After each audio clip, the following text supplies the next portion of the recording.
Hi అండి, నేను మీ ధరణి. ఈరోజు కివి పండు తినడం వల్ల మనకు ఆరోగ్య ప్రయోజనాల గురించి తెలుసుకుందాము.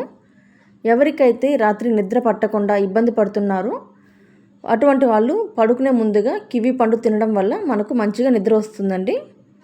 అలాగే ఇందులో విటమిన్ సి అండ్ ఈ ఉంటుంది కాబట్టి మనకు చర్మం కాంతివంతంగా వస్తుంది. అలాగే ముడతలు అనేది కూడా తగ్గుతుంది.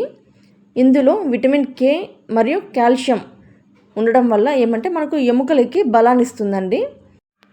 ఇందులో తక్కువ క్యాలరీలు ఉండడం వల్ల ఎవరైతే వెయిట్ లాస్ అవ్వాలి అని అనుకుంటున్నారో దీన్ని తినడం వల్ల కూడా వెయిట్ లాస్ అనేది అవుతారు. కివీలో ఫైబర్ అధికంగా ఉండడం వల్ల మనకు మలబద్ధకం అనేది నివారించబడుతుంది. ఇంకా మనకు జీర్ణక్రియ కూడా బాగా జరుగుతుందండి. ఇందులో పొటాషియం ఇంకా యాంటీ ఆక్సిడెంట్ ఎక్కువగా ఉంటుంది కాబట్టి మనకు గుండె సమస్యలు రాకుండా కూడా నివారించుకోవచ్చు. మనకు బీపీ, కొలెస్ట్రాల్ కూడా అదుపులో ఉంటుంది. Thank you.